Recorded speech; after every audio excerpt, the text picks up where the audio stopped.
오늘 본문 내용은 복음서에 등장하는 그 어떤 사건보다도 훨씬 충격적이고 또 그 농도가 너무나 센 사건입니다. 그럼에도 이 사건은 요한복음에만 있는 것이 아니라 모든 복음서에 빠지지 않고 소개가 되어 있을 정도로 그렇게 또 비중이 있는 그런 사건입니다. 오늘 일단 15절을 잠깐 보겠습니다. 노끈으로 채찍을 만드사 양이나 소를 다 성전에서 내쫓으시고 돈 바꾸는 사람들의 돈을 쏟으시며 상을 엎으시고 채찍 만들어서 양과 소를 내쫓으신답니다. 돈 바꾸는 자들의 돈을 쏟아버리고 상을 엎어버립니다. 여러분 뭐 그런 경험이 없겠지만 혹시 가정에서 식사하시다가 열받아서 이게 상을 엎어버리는 일이 생긴다면 가히 충격적이고 극단적인 상황이지 않습니까? 한마디로 지금 성전을 쑥대밭을 만들어 놓으신 겁니다. 지금 이 시대에 혹시 주님이 한국의 교회를 방문하신다면 혹시 또 채찍을 드시지는 않을까? 그럴 리 없을 거라고 믿습니다만 마음속에 두려움이 있습니다. 만약에 채찍을 드신다면 주님이 주인이신 성전을 주님이 채찍으로 엎어버리신다면 그건 이미 성전이 아닌 것으로 존재해 왔다는 그런 충격적인 사실이 아니겠습니까? 다행인 것은 이 나라에 교회가 너무 많아갖고 주님이 모두 신방하시기에는 좀 힘들고 피곤하실 거라서 아마 전부 다 들어가 보지는 못하실 것 같아요. 우리나라 교회 숫자가 몇 개인지 아십니까? 여러분 이제 밖에 나가보면 우리 사회에 요즘 부쩍 많아진 것이 뭐냐 하면 편의점인데 한국처럼 24시간 언제든지 편하게 이용할 수 있는 이런 시스템은 세계에서 흔히 볼 수 없는 그런 구조입니다. 여러분 뭐 밤에 대강 뭐 배가 고파서 뭐 먹고 싶거나 필요한 거 급하게 뭐 필요한 게 있어갖고 이렇게 어떻게 해야 됩니까? 그냥 조금만 걸어 다니면 특별히 도시에서는 쉽게 이제 편의점을 찾을 수가 있습니다. 자, 그 정도로 이 많은 이 편의점이 몇 개가 있냐 하면 한 4만 개 정도가 됩니다. 그러니까 4만 개 정도만 있으면 지금 우리가 이렇게 느끼듯이 그냥 대강 아무 데나 좀 걸어 다니다 보면 곳곳에 편의점을 이용할 수 있는 그 정도의 숫자더란 말이죠. 자, 그러면 우리나라의 교회는 몇 개일까? 5만 개가 넘습니다. 그러니까 편의점보다 훨씬 더 많습니다. 그것도 1만 개 이상이나 더 많다는 거예요. 그러니까 주님이 다시 오셔서 모든 교회에 방문하시려면 참 힘드실 것 같아요. 잘했다고 상 주시려고 돌아다니실 거라면 5만 개가 아니라 50만 개라도 복이고 영광이죠. 근데 혹시 채찍으로 엎으실 심산이시라면 교회가 많을수록 끔찍한 저주가 되지 않겠습니까? 그러니까 지금부터 저나 여러분이 한번 긴장하고 생각해 봅시다. 주님이 만약에 우리 화도교회에 지금 들어오시면 웃으시고 상 주실 준비를 하고 계실까요? 아니면 어디 노끈 없나 하고 노끈부터 찾으실까요?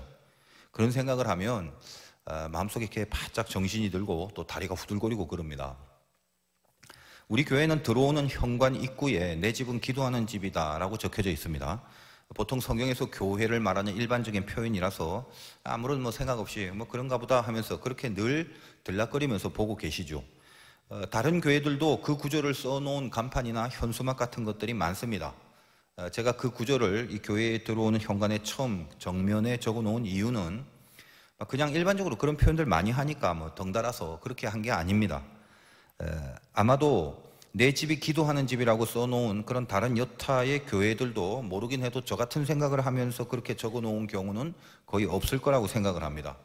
그래서 제가 무슨 생각으로 그렇게 적었는가를 말씀드리겠는데 우리 교회 카페도 제가 무화과나무 아래서라고 지은 이유를 여러 번 말씀드렸고 요한복음 1장에서 나다나엘을 다룰 때도 그 해석을 해드렸습니다. 의미가 있기 때문에 그렇게 정한 거죠. 그런데 교회 현관에 이 내 집은 기도하는 집이라 이렇게 적은 근본적인 이유에 대해서는 실은 이제껏 본질적 의도나 의미를 말씀드린 적은 없습니다. 그냥 우리는 전부 그러려니 하고 성경에 적혀있는 문구니까 그러니까 뭐 그냥 뭐 도용을 한 거려니 그 정도입니다. 그리고 교회가 기도하는 집이 돼야 하는 건 주님이 말씀하셨듯이 그건 뭐 아주 지당한 말씀이고요. 그래서 이제 오늘 저의 목표는 여러분이 오늘 이 말씀을 듣고 이제껏 늘 우리 교회를 들락거리면서 의식적이든 무의식적이든 눈에 들어왔던 바로 그 구절이 지금까지와는 뭔가 다르게 보이는 그런 전환점이 되게 하는 거, 그게 목표입니다.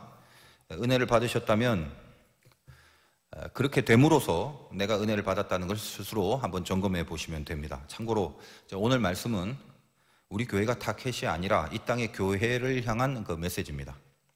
그래서 그 안에 우리 교회에도 당연히 들어가 있기 때문에 적용시키고 받아들이는 것이어야 함을 그걸 미리 전제해 드립니다.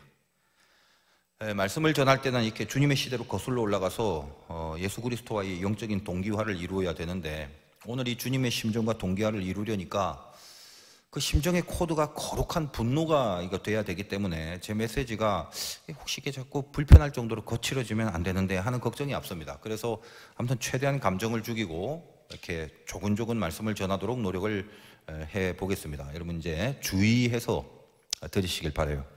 자, 성전의 문제이기 때문에 일단 성전부터 생각해 봅시다. 성전의 본질 에덴이죠. 왜요? 하나님과 함께 있다. 그게 성전입니다. 자, 그런데 광야에서 출애굽하고 그 본질의 내용을 형식으로 전환하여 하나님이 친히 설계 도면을 그려주신 게 있습니다. 성막입니다. 텐트라고 하는데 그 성막이 보이는 성전의 가장 기본적인 틀이었습니다. 자, 그리고 이제 시대가 많이 지나서 왕국 시대가 되죠. 이스라엘이 드디어 오늘날의 개념으로 이해할 수 있는 성전이라는 것이 등장합니다. 첫 번째가 그 유명한 바로 이 솔로몬 성전 아니겠습니까? 엄청난 규모의 성전입니다. 다 말씀드릴 수는 없고 그 성전의 가장 안쪽에 지성소가 있는데 지성소 안에 쓰여진 금만 해도 600달란트입니다. 한 달란트를 현재 시가 7억으로 잡는다면 6, 7, 42, 4,200억 원이 듭니다. 지성소 안에만 쓰여진 금만 따지면 그 정도예요. 그러니까 전체 성전에 들어간 비용은 천문학적인 금액이겠죠. 근데 안타깝게도 그 성전은 아수르 바벨론에 의해서 없어지고 자, 그 다음에 이스라엘 백성들에게 있어서 두 번째 보이는 성전인 수룹바벨 성전이라는 게 세워지는데 우리가 전에 말씀 디저트 에스라를 다룰 때 많이 언급을 해드렸습니다. 페르시아가 세계를 정복하고 있을 무렵 고레스 황제가 허락을 해줘서 지은 것 아니겠습니까? 자, 그리고 페르시아 시대 이후에 헬레니즘이 들어오고 헬라 시대가 열면서 거기 알렉산더가 팔레스타인을 정복하고 그 알렉산더가 죽은 후에 그 제국이 4개의 나라로 분할이 되는데 그때 악명 높은 안티오쿠스 에피파네스에 의해서 그 수룹바벨 성전이 거의 파괴가 되고 이후에 이제 마카비라는 사람에 의해서 보수가 되는데 그냥 대강 들으세요. 이거 너무 방대한 역사적 배경이 있어서 자세히 말씀드리려면 내일까지 설교해야 돼요. 하여간 그 유명한 마카비에 의해서 보수된 성전이 이제 그 다음에 로마 시대가 오면서 로마 시대의 폼페이우스에 의해서 또 파괴가 됩니다. 그리고 나서 이후에 한 70여 년 정도에 걸쳐서 또 하나의 그런 어떤 성전이 결국 세워지는데 그게 오늘 본문의 배경이 된 헤롯 성전이 되는 겁니다. 자, 이제 나중에 로마가 이제 유대를 지배할 때 유대가 끝까지 항거를 해서 마지막 전쟁을 치르게 돼요. 그게 AD 70년의 유대 전쟁이라고 하는데 그때 이제 마지막 헤롯 성전이 파괴가 됩니다. 그 성전 안에 금으로 만들었기 때문에 그 금들을 건지느라고 성전을 파괴시켜 놓고 로마 군인들이 무너진 성전의 돌들을 하나씩 다 뒤집어 가면서 금을 찾느라 예수님이 말씀하신 것처럼 돌 위에 돌 하나 남지 않고 다 파괴되는 그런 형국이 되어버립니다. 그래서 지금 이제 이스라엘에 가면 통곡의 벽이라고 해서 저는 뭐 안 가봐서 그냥 그 TV나 이런 걸 통해서만 확인하는데 보니까 막 거기 막 벽 앞에서 벽 붙잡고 울고불고 이제 그러고 있잖아요. 그런 모습을 보게 되는데 그 벽돌이 뭐냐? 그 남은 벽돌이 헤롯 성전의 외벽의 잔재들입니다. 그러니까 그 안에 있는 진짜 성전이 이미 다 돌 위에 돌 하나 남지 않고 무너져 버렸고요. 자, 이제 조금 또 길어질 수 있습니다. 자, 이 성전 척결 사건의 메시지를 위해서 이걸 우리가 분명히 알기 위해서는 알아야 될 배경이 있고 이 얘기를 하지 말고 넘어갈까 하다가 반드시 필요해서 언급을 해드릴 수밖에 없습니다. 자, 로마가 유대를 지배하고 있는 시대, 그게 복음서의 배경 아니겠습니까? 자, 로마는 자기가 지배한 나라를 처음부터 강력하게 다스리지 않고요. 잘 회유를 합니다, 먼저. 그래서 자기네들 말 잘 듣게 하려고. 그래서 유대의 그 자치적인 행정 시스템을 일단은 허락을 해줍니다. 니네들끼리 한번 해봐라, 이렇게 잘 해주는 것처럼. 그래서 그 자치 시스템의 대빵을 뭐라고 하냐? 분봉왕이라고 칭합니다. 그래서 초대 분봉왕, 이스라엘이 로마가 이스라엘을 지배할 때 그 이스라엘의 자치 행정기관의 초대 대빵왕을 분봉왕, 이 사람이 헤롯인데 예수님이 태어날 때 당시 2살 난 아이들을 죽이라고 명한 바로 그 헤롯을 말합니다.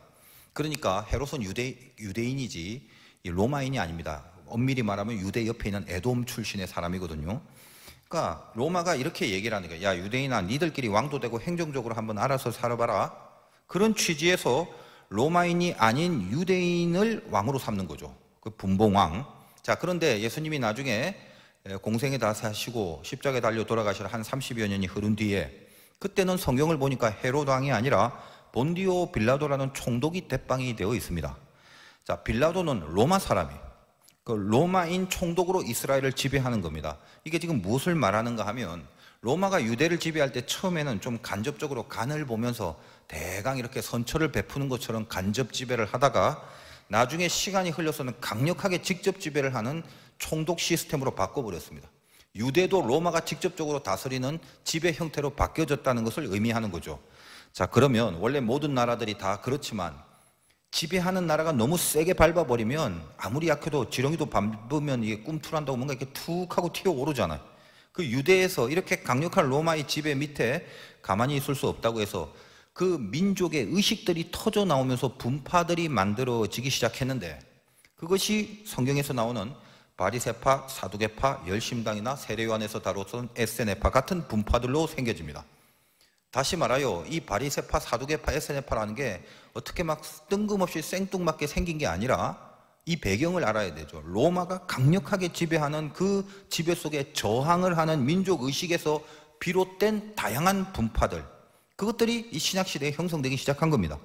근데 이제 아까 말씀드렸다시피 그 로마가 팔레스타인을 지배할 때 폼페이우스에 의해서 그 전에 있던 스룹바벨 성전과 그걸 보수한 마카비 성전이 파괴가 되면서 유대인들이 그 신앙의 구심점이 없어져 버리니까 그래도 신앙을 지켜야 하겠고, 그래서 도처의 회당이라는 곳을 세웁니다. 시나고그. 거기서 믿음을 유지해 나가기 시작합니다. 그러니까 이 회당의 신앙이라는 건 제사가 없어요. 제사를 지낼 수 없는 데죠. 그냥 말씀을 필사하고 말씀 배우고 가르치면서 신앙을 유지해 나가는 시스템이다 보니까 바리새인과 서기관들이 신앙의 중심이 되어 있는 상태였습니다. 서기관이라는 건 성경을 필사하는 일을 했는데, 우리도 뭐 회의할 때 말입니다. 서기 누가 할까요? 그럼 서기가 나와서 회의 내용을 적지 않습니까? 그게 서기란 말이에요. 그러니까 대부분 서기관들은 율법을 적는 사람이기 때문에 율법에 정통한 바리새인들이었습니다. 자, 이런 시국에 헤롯이란 사람이 아까 말씀드렸다시피 원래 에돔 출신이었는데 정치 노선을 잘 타갖고 여기저기 빌붙어 살아가는 박쥐 같은 캐릭터입니다. 우리나라로 치면은 일제시대의 아주 전형적인 친일파 같은 사람이거든요. 그래서 로마의 폼페우스 시기에 이 헤롯의 캐릭터를 잘 보니까 얘를 분봉왕으로 세우면 잘할 것 같아서 임명을 했는데, 자, 그 후에 이 성경에 보면 가이사 아구스토가 영을 내려라고 적혀져 있는 부분이 있는 것처럼 가이사는 황제란 말이고 아구스토는 그 유명한 로마의 옥타비아누스를 말합니다. 그 사람이 유명한 이유는 여러분 학교 다닐 때 세계사 책에 빠짐없이 나오는 이름이기 때문이죠. 저는 그런 이름 한 번도 못 봤는데요. 그럼 할 수 없고요. 하여간 이 아구스토가 가만 보니까 이 헤롯을 이제껏 폼페이우스 이후에도 지켜보니까 괜찮아, 잘할 것 같거든요. 그래서 계속 너 유대 분봉왕으로 해라 해서 헤롯을 연임하여 아우구스토가 가이사가 된 이후에도 헤롯은 유대 분봉왕으로 계속 있게 됩니다. 오래 해먹는 거죠. 대신에 옵션을 걸어요. 헤롯의 아들들을 볼모로 잡아갖고 이놈이 과연 잘하나 못하나 여차하면 어떻게 하려고 예의주시하면서 있었습니다. 자, 잘하냐 못하냐, 분봉왕이 뭘 해야 잘하는 겁니까? 유대인들이 로마의 말을 잘 들으면 잘하는 거잖아요. 그래서 헤롯이 핵심을 파악한 겁니다. 유대인들은 성전만 지어주면 환장해서 말을 잘 들을 거다, 이렇게 판단을 하는 거죠. 그래서 어용으로 성전을 짓게 되는데 그것이 여기 배경에 등장하는 오늘날의 이 헤롯 성전이 됩니다. 그러다 보니까 유대 자치의회인 산헤드린 공의회와 결탁을 해서 니들이 그래도 유대에서 최고의 의결기관 아니냐, 자치적으로라도. 그러니까 헤롯이 하는 말입니다.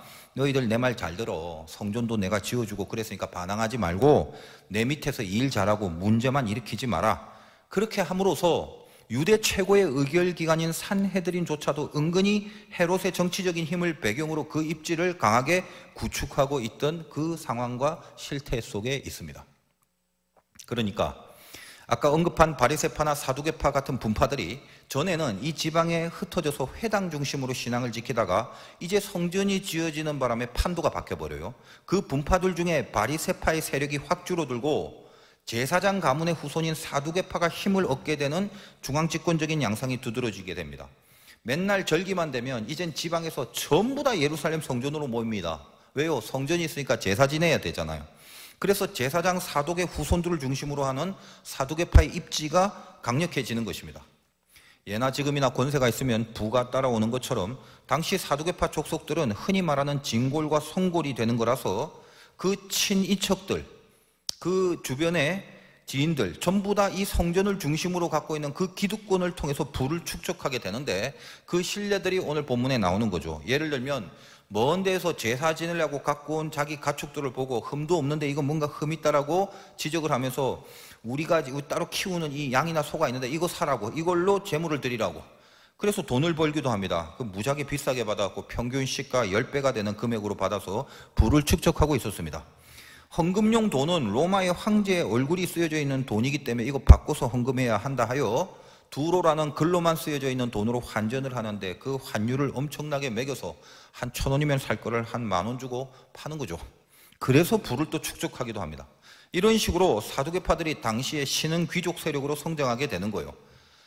오리지널 제사장 계열뿐만 아니라 그 밑에 평사두개인들 사람까지도 이런 독과점을 계속 유지해 나가면서 돈을 긁어 모으기 시작했습니다. 자, 돈 벌어서 뭘 했을까요? 예나 지금이나 땅을 사는 것은 만국 공통인 것 같습니다. 당시에 비옥한 갈릴리 지역, 오늘날의 강남이나 혹은 신도시 지역을 말하는데 거기 땅을 사기 시작했고 그 원래의 땅 주민들을 소작농으로 전략을 시켜서 원래는 그 소작농의 땅이었는데 그 땅을 사버리니까 그 땅을 빼앗기고 또 그 땅의 소작인으로 원래의 주인이 살게 되면서 그 소작하는 비용도 엄청나게 받아먹어 다시 돈을 버는 형국이 벌어집니다. 이런 사람들이 이제 나중에 메시아가 예루살렘에 입성했을 때 그 소작하고 있는 종려나무 가지를 다 분질러 갖고 이제 저분이 우리를 해방시킬 거다 하면서 호산나 다윗이여 하면서 찬송하는 무리들로 변하게 되는 거죠. 어쨌든 그러니까 이 성전의 부패로 비롯된 사회의 정치적, 경제적 수많은 비리들이 전부 다 이 성전 때문에 이 성전을 중심으로 비롯되고 파생되고 그렇게 열려지는 확장되는 역할을 성전이 하고 있었다는 겁니다. 주님의 분노는 단지 그 당시 성전 안에서 보여지는 그 부패된 장면 한두 개를 향한 게 아니라 이 근본적인 상황에 처해져 있는 총체적인 유대인들의 삶을 그걸 뒤집어 엎으신 사건이라는 거예요. 자, 교회라는 개념, 성전이라는 개념이 무엇입니까? 이제부터는 굉장히 많이 들었던 말을 줄이줄줄 할 건데 연결을 잘 시키면서 따라오십시오. 많이 들었던 말이기 때문에 한눈 팔기 쉽고 정신 딴 데로 한번 팔아버리면 그때부터 놓칩니다. 많이 들었던 얘기 할게요. 교회와 성전의 개념이 뭡니까? 에클레시아라고 했습니다. 교회는 세상 밖으로 불러낸 사람들을 말한다고 했어요. 하나님의 뜻을 따르고 세상의 어떤 죄의 방법들에서 불러내서 거기서부터 확 돌아서서 그 죄 밖으로 불러낸 사람들, 이게 교회입니다. 그러니까 바로 그 의미를 상징화시켜서 그걸 우리 눈에 보이고 우리의 몸이 어떤 담겨져 있는 이 보여지는 어떤 틀이 필요하게 됐는데 이 세상, 죄, 그 밖으로 불러낸 사람들이 모이는 그곳이 바로 형태적 의미의 성전이 되는 것입니다. 뭐가요? 세상, 죄, 그 바깥으로 불리어진 사람들, 이게 먼저 있어야 되고 그 사람들이 모여있는 그곳을 형태적 성전이라고 하는 것입니다. 그러니까 어떤 건물에 보니까 십자가도 있고 강대상도 있고 성가대도 있고 장의자도 있고 피아노도 있고 오르간도 있고 그런데 거기 모여있는 사람들이 전혀 구별됨이 없이 세상 바깥으로 불리진 사람이 아니라 세상 사람들과 동일하게 살아가는 사람들만 모여있다면 그걸 교회라고 하지 않는답니다.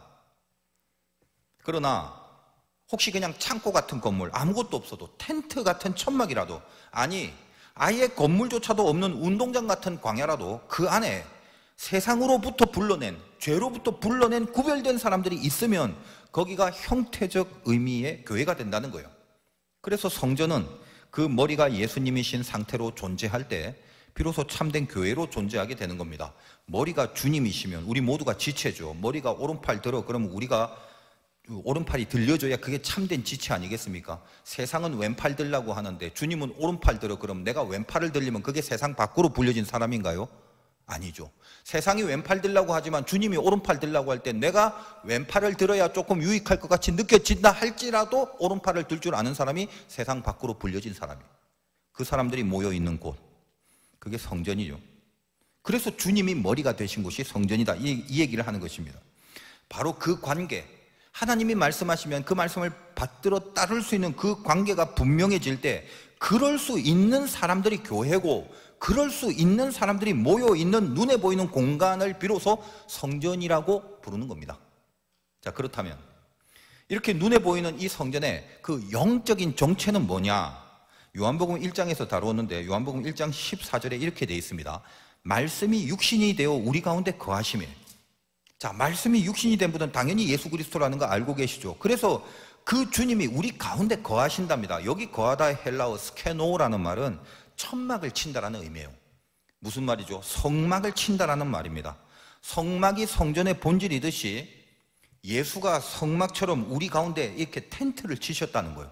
우리 가운데 성막을 치셨다는 겁니다. 주님이 성전이라는 말을 하시는 겁니다. 그러니까 지금 한번 생각해 보세요. 우리 눈에 보이는 이 건물들이 영적인 정체가 있는데, 영적인 정체. 근데 이건 그냥 건물이 아니라 뭐죠?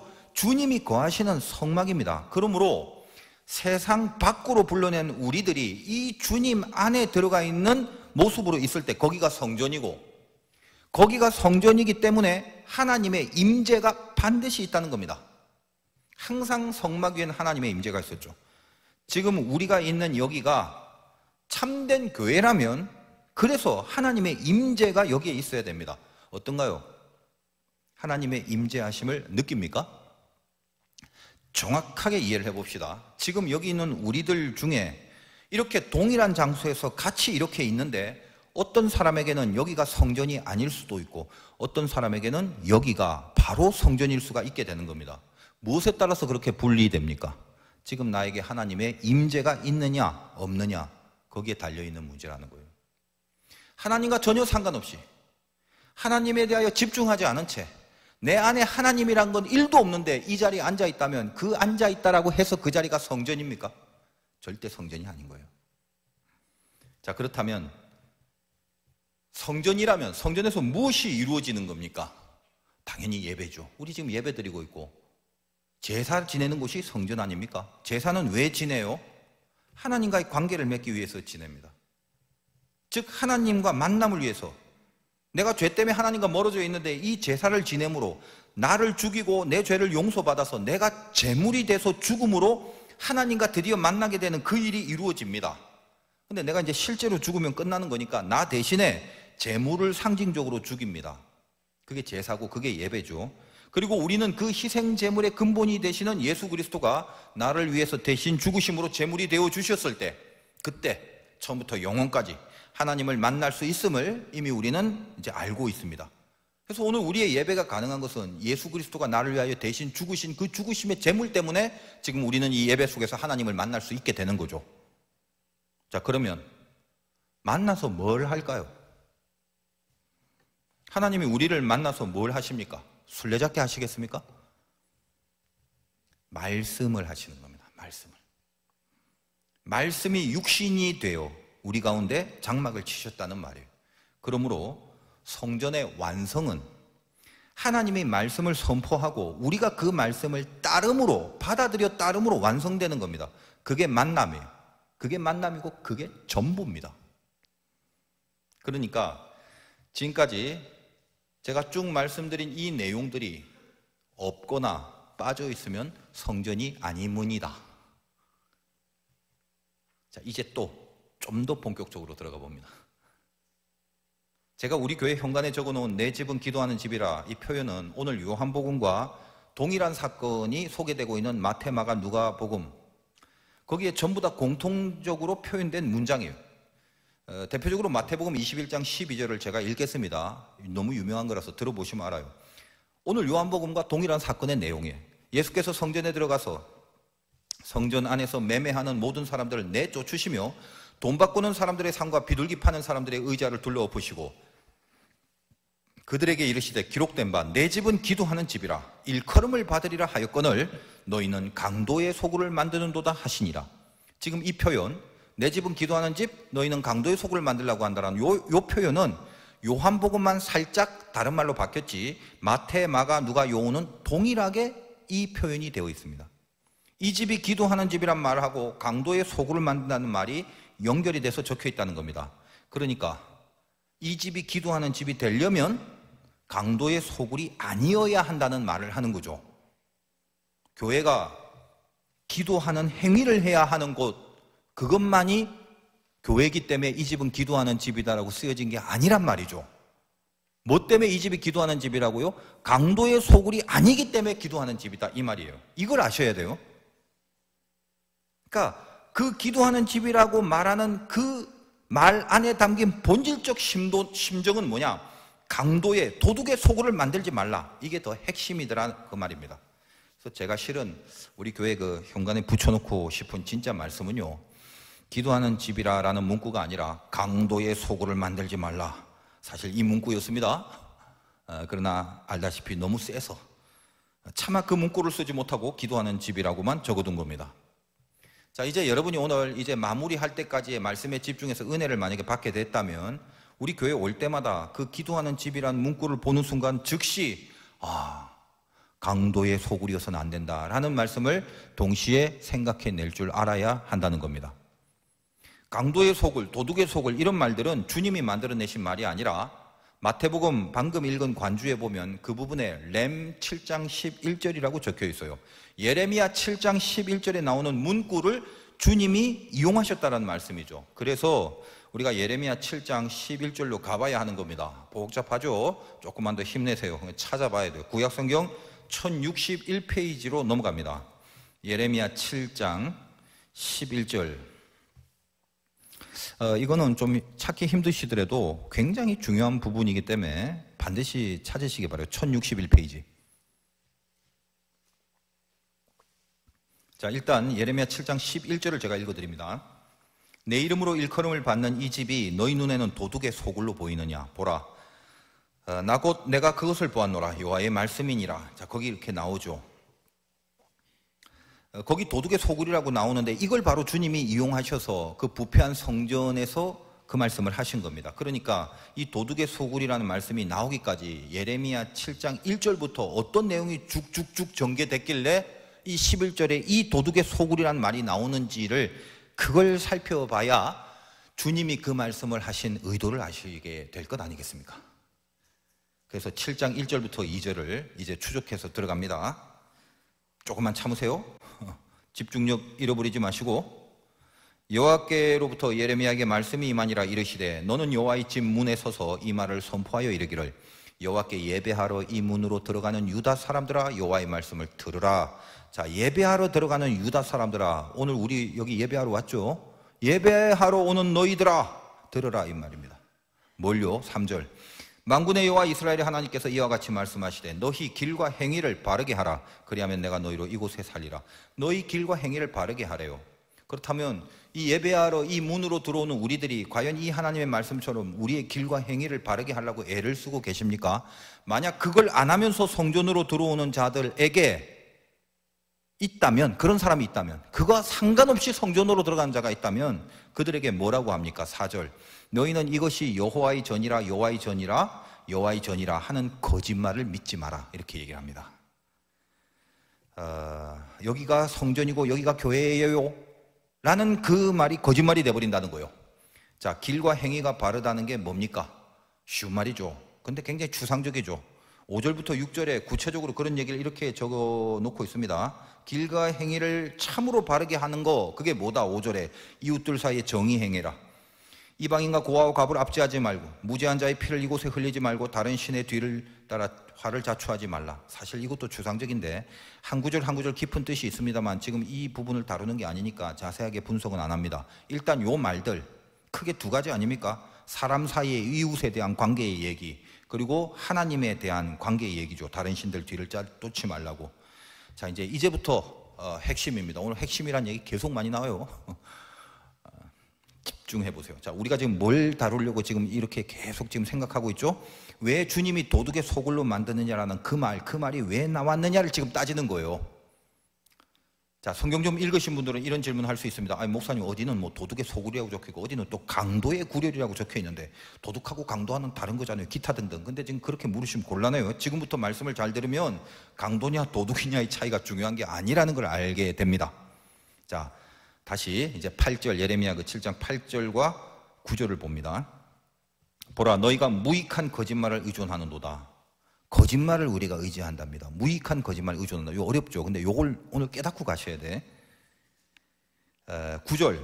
너희가 도둑질하고 살인, 간음, 거짓맹세, 바알에게 분향하고 너희가 알지 못한 다른 신을 따르며 이 다 뭐죠? 십계명의 내용이죠.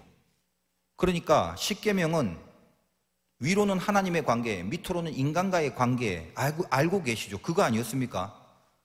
우리가 하나님의 말씀이라고 하면 그 핵심이 십계명인데 이 십계명은 어디서 비롯된 겁니까? 자, 아까도 위에 바른 길과 행위를 말할 때 이웃과의 관계와 하나님의 관계를 말한 거죠. 그걸 구체화시킨 게 지금 십계명이란 말입니다. 계명을 우리에게 줬어요. 언제요? 이 십계명이 언제 나온 겁니까? 당연히 우리 잘 알고 있습니다. 모세가 애굽에서 빼내온 하나님의 자녀들을 향해서 하나님이 선포하신 말씀을 돌에 새겨갖고 내려온 거죠. 자, 그러면 아까로 돌아가서 만약 참된 성전이라면 그 성전은 무엇으로 완성된다고 했습니까? 하나님이 말씀을 선포하고 자녀들이 그 말씀을 따르기로 항복하고 그렇게 살아내는 삶으로 완성되는 곳이 성전이라고 그랬습니다. 자, 그렇다면 모세가 시내산에서 십계명을 들고 내려와서 백성들 앞에 섰을 때 거기가 성전이 될 수 있는 곳이겠죠. 왜? 하나님의 말씀을 지금 갖고 그 말씀을 선포하러 내려왔기 때문에 하나님의 말씀이 선포되는 자리잖아요. 자, 그러면 거기가 성전으로 완성되려면 그 선포되는 말씀을 받아서 따르고 살아내겠다는 순종으로 완성이 돼야 그 자리가 진정한 성막이 되고 성전이 되는 겁니다. 근데 자녀들이 금송아지를 하나님이라고 하자고 합니다. 말씀을 갖고 내려왔는데 도둑질이든 살인이든 간음이든 우상 섬기는 거든 그거 하지 말라고 한 그게 중요한 게 아니라 우리에게 금을 주시는 존재가 하나님이고 하나님은 그것만 해주시면 내가 평생 모시겠나이다. 그리고 함께 모여서 축제와 같이 노래하고 춤추고 난리 부르스를 떨고 있는 것 아니겠습니까? 거기서 돌판을 깨트려 버립니다. 이 사건은 뭘 말하는 거죠? 말씀이 선포되었는데 그 말씀을 따르지 않습니다. 그래서 거기는 성전이 될 수 없는 겁니다. 성전이 아니기 때문에 하나님의 임재는 없는 거고 하나님은 이스라엘과 만남과 관계를 맺지 않게 됩니다. 그러므로 거기는 애굽, 즉 이 세상의 밖으로 불러낸 자들의 모임이 아니라 다시 애굽, 다시 세상 안으로 들어간 사람들의 모임일 뿐이란 말이에요. 그런데도 그들은 지금 금송아지와 같은 하나님께 춤추고 부르짖고 주여 하면서 찬양을 하고 있는 겁니다. 자기들은 예배한다고 생각하는 거죠. 하나님이 인정하지 않고 하나님이 돌판을 깨트리는 분노하시는 그 자리를 그들은 예배를 한다고 합니다. 자, 이제 핵심 중에 핵심 중에 핵심. 7장 8절 보라 너희가 무익한 거짓말을 의존하는도다. 이 말이 무슨 뜻인지 10절과 연결할 수 있어야 11절에 도둑의 소굴이 어떤 의미인지 알게 됩니다. 자, 9절에서 아까 봤죠. 백성들이 선포된 말씀 십계명을 안 따릅니다. 이미 성전이 아닌 거죠. 이미 하나님의 만남이 없는 거죠. 그런데도 이미 아니에요. 끝났어요. 그런데도 10절에 뭐라고요? 여기 한번 보세요. 내 이름으로 일컬음을 받는 이 집에 들어와서 내 앞에 서서 말하기를 우리가 구원을 얻었나이다 하느냐? 이는 모든 가증한 일을 행하려 함이로다. 니들 이미 끝났어. 분명히 아닌데도 이 집에 들어와서 내 앞에 서서 말하기를 우리 구원받았어요. 할렐루야 아멘 하고 있느냐라고 하십니다.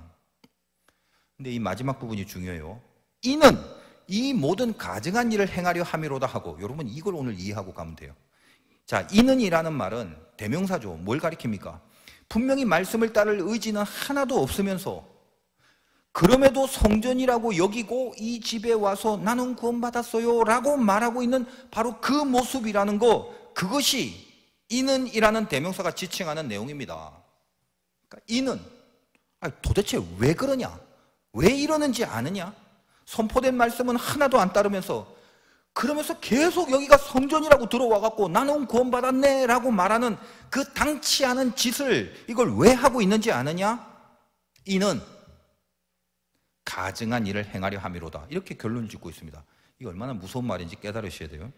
분명히 가증한 일을 행하면서 그것이 가증한 일이 아니라고 여겨지기 위해서 교회를 다니고 있다는 말이에요. 실컷 죄를 짓고 하나님의 말씀은 전혀 따르지도 않고 살아가면서 성전이라고 말하는 곳에 들어가서 나 지금 여기 성전에 들어와 있어요. 예배 드리고 있으니 나는 구원받은 사람입니다. 그러면서 사는 거예요. 왜? 이는 왜? 내가 구원받은 사람이니까 내가 죄 지은 건 전혀 문제시 안 되고 벌 안 받고 살아갈 수 있다는 거예요. 여러분, 세상에 성전에 안 들어오는 안 믿는 사람은요, 못된 사람도 있고 착한 사람도 있는데 기중 착한 사람들은요, 죄지면 양심의 가책이라도 받죠. 그런데 성전을 들어오는 믿는 사람들은 믿으면서 성전에 들어가서 I'm okay, 난 오케이입니다 그러는 바람에 아예 죄를 줘도 가책조차 안 받는 정당성을 확보하고 또 성전 밖에 나가서 지 맘대로 살고 있다는 것입니다. 가증한 일을 아무 가책도 받지 않게 가책 없이 행하려고 면죄부를 얻으려고 교회를 다닌답니다. 그것이 8절에 무익한 거짓말을 의존하고 있다는 말이에요. 우리는 이 거짓말을 의존하면서 그렇게 안심하면서 나는 구원 얻었습니다 하면서 성전을 들락날락 하고 있더라는 거예요. 왜 이걸 도둑의 소굴이라고 11절에 연결합니까? 여러분, 도둑질하고요, 도둑들만이 우르르 모여있는 소굴에 가면 죄다 도둑들이기 때문에 더 이상 도둑질은 죄가 되지 않아요. 이 집이 기도하는 집이라 강도의 구려를 만들지 말라, 이 말씀을 이제 이해를 하셔야 됩니다.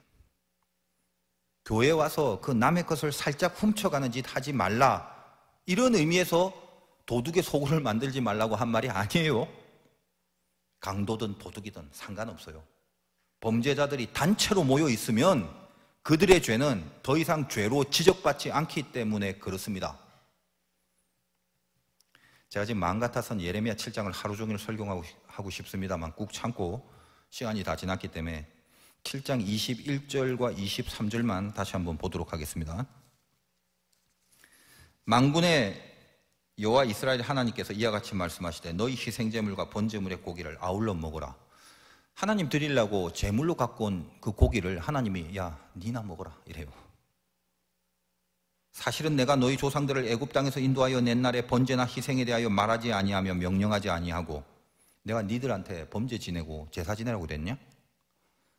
23절 오직 하나란 말이죠. 딱 이 말만 했다는 거예요. 오직 내가 이것을 그들에게 명령하여 이르기를 너희는 내 목소리를 들으라. 그리하면 나는 너희 하나님이 되겠고 너희는 내 백성이 되리라. 너희는 내가 명령한 모든 길로 걸어가라. 그리하면 복을 받으리라 하였다. 그 말이죠. 내가 언제 니들이 바친 고기 먹고 싶다고 했냐? 야, 니들이 제물로 가져온 고기들 그 미디엄으로 잘 익혀갖고 니들 다 먹어.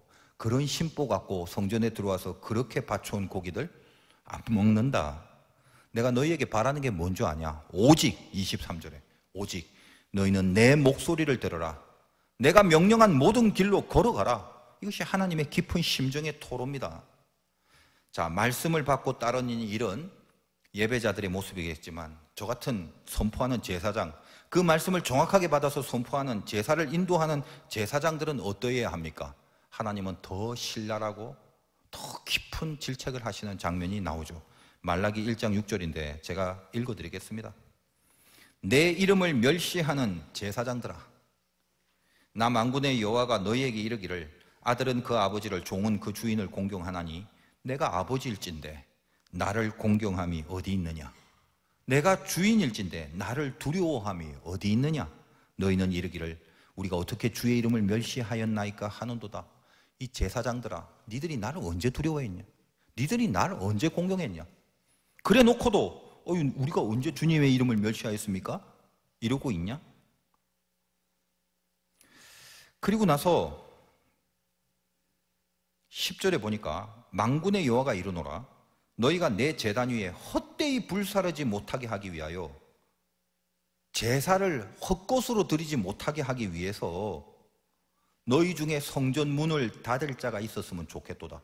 내가 너희를 기뻐하지 아니하며 너희가 손으로 드리는 것을 받지도 아니하리라. 이 말이죠. 내 이름을 멸시하는 제사들, 나를 두려워함이 하나도 없는 제사장들아, 성전 문을 닫아버렸으면 좋겠다. 이 얘기를 하시는 거예요. 오늘 본문 요한복음 이제 2장 17절을 보면요, 이런 말씀이 있습니다. 제자들이 성경 말씀에 주의 전을 사모하는 열심히 나를 삼키리라 한 것을 기억하더라. 이 시편 69편 9절을 인용하고 있는 건데 성전을 사모하는 것이 진심이 돼야 되는데 성전을 사모하는 것이 진심이 아니라 열심뿐이라면 예수는 그것 때문에 죽음을 당할 것이란 말이에요. 예수님은 이 성전을 헐라고 하십니다. 그냥 헐어버리래요. 말라기에서 말한 하나님의 심정과 같은 거죠. 이 성전이란 게 뭐예요? 예수가 없는 성전, 하나님의 말씀이 선포되지 않는 성전, 강대상에서 쓸데없는 하나님의 말씀 외의 것들이 계속적으로 쏟아져 나오는 그런 성전, 그리고 하나님의 말씀이 선포된다 할지라도 그 말씀을 따르겠다는 결의가 전혀 없는 성전, 그래서 하나님과의 만남이 없는 성전, 그래서 하나님의 임재가 없는 성전, 그런 성전이라면 헐어버리랍니다. 그냥 문 닫아버리래요. 내가 주님이 사흘 동안 일으키신답니다. 무슨 말이죠? 성전 대신 주님이 부활하신다는 거예요. 예수가 세워지는 게 교회란 말이에요. 주님이 성전이라는 걸 선포하시는 겁니다. 그래서 이어지는 본문에도 이 주님의 아픔을 느낄 수가 있습니다. 23절에서 25절이요. 이 성전 척결 사건 이후에 등장하는 본문 아니겠습니까? 6월절에 예수께서 예루살렘에 계시니 많은 사람이 그의 행사하시는 표적을 보고 그의 이름을 믿었으나, 믿었다 그러나 이 말이에요. 좋은 의미 아닙니다. 믿기만 했단 말이에요. 그러나 예수는 그의 몸을 그들에게 의탁하지 아니하셨으니 이는 친히 모든 사람을 아심이요. 그의 몸이라는 말, 주님의 몸은 성전이죠. 그러니까 무슨 말이죠? 주의 몸이 성전을 그들에게 의탁하지 않았대요. 왜? 친히 사람이 어떤 종장을 아셨기 때문입니다. 그래서 뭐요? 25절에 또 사람에 대하여 누구의 증언도 받으실 필요가 없었으니 이는 그가 친히 사람의 속에 있는 것을 아셨습니다. 사람에 대해서 누구의 증언도 받으실 필요가 없다고 합니다.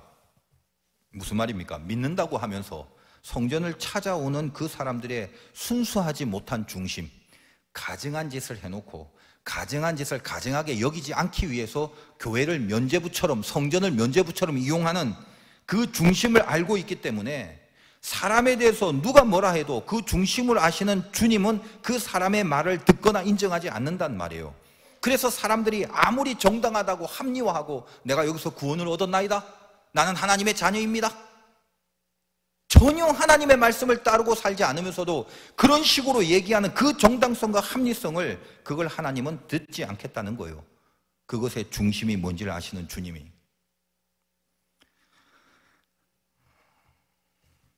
예전에 시골에서 목회하고 떠나게 될 무렵에 한 번도 저는 누구한테 이임한다는 말을 한 적이 없는데 여러 통의 전화가 왔어요. 정말 이게 신통방통해요. 어떻게 교회를 이임하는 걸 알았는지 전혀 제가 모르는 분이 전화를 해서 목사님이 1억 3천을 줄 테니까 담임 목사 자리를 자기에게 달라고 하는 거예요. 20-30명 정도로 간신히 자립하고 있는 시골 교회였는데 첫째는요, 단가가 이렇게 높았나 싶어서 깜짝 놀랐고요. 둘째는 아니 이 사실을 어떻게 알고 성직 매매를 하는 브로커들이 이리도 빨리 움직이는가 하는 점에서 이 깊이 섞여져 있는 성직 매매의 탄탄한 시스템에 대해서 제가 놀랐어요. 제가 시골 가기 전에 어떤 큰 교회에서 부목사를 하고 나서 이제 시골로 부임했는데 바로 그때도 마찬가지였습니다. 어떤 분이 찾아왔어요. 제가 조금 아는 분인데 그분이 임 목사 5천만 원 있어요 그러는 거예요. 그분은 저를 좀 아는 그 중견 목사님인데 제가 돈이 없다고 그러니까 안타까운 얼굴 하시면서 아니 임 목사 같은 그런 양반이 왜 그 시골에 가려고 하냐고, 어디서 5천만 원만 딱 구해오면 자기가 서울에 좋은 교회로 옮겨줄 수 있다고 그렇게 말씀을 하십니다. 그분은 저를 위하는 마음이 있다는 건 제가 알아요. 그래서 제가 그냥 웃기만 했어요. 지금 한국의 중대형 교회의 담임 목사 자리는 어떤 식으로든 돈으로 사고팔고 하는 시스템이 구축되어 있습니다. 공식적이든 비공식적이든. 소수겠죠. 어쩌다 그렇게 그냥 간혹 있을 수 있겠죠. 그런 생각을 하실 수 있습니다. 근데 슬프게도 소수가 아닙니다. 반도 넘습니다. 좀 더 솔직히 말하면 90% 이상이 세습이나 한 달이 걸친 세습이나 돈을 주고받음으로 결정이 됩니다. 성직분입니까? 중견교회 이상에서 장로나 권사나 혹은 장로교회에서도 안수집사 이상이 되려면 돈을 내야 되는 옵션이 붙습니다. 간혹 그런 교회도 있겠죠 라고 생각을 하실 수 있겠지만 놀랍게도 거의 대부분이 그러합니다. 적게는 수백만 원에서 수천만 원에 이르기까지 다양합니다. 돈 없는 사람을 위해서 친절하게도 무이자 할부로도 가능하답니다. 명분은 늘 선해요. 아니, 그 돈으로 뭐 나쁜 짓 하겠나? 선교도 하고 구제도 하고 남도 돕고 그런답니다. 성직자, 담임자를 위해서 돈을 내는 것도 선하게 쓴답니다. 아니, 그거 갖고 죄진데? 혹시 퇴임하실 원로장로님 계시면 그 원로장님 은퇴 자금으로도 좀 갖다 드릴 수 있고, 나쁜 목적으로 쓰려고 돈을 내라는 게 아니랍니다. 아니, 나쁜 목적으로 돈을 내라면 그건 정말로 처죽에 마땅할 죄인이 되는 거죠. 그러면 나쁜 목적만 아니면 그게 다 정당한가요? 중요한 거는요, 어떤 선한 의도로 쓰여지느냐라는 걸 따지기 전에 그 돈을 내지 못하면 성직도 직분도 받을 수 없다는 것이 중요합니다. 더 이상 무슨 미사여구를 붙이려고 그러는 겁니까? 아까 주님이 뭐라 하셨죠? 사람에 대하여 누구의 증언도 받지 않는다고 하셨죠. 전 지금 우리 화도교회는 그렇지 않기 때문에 마음 놓고 이렇게 말씀드리는 것이 아닙니다. 초반에 제가 말씀드렸죠. 오늘 메시지는 총체적인 한국교회를 향한 메시지로 여겨달라고 그랬습니다.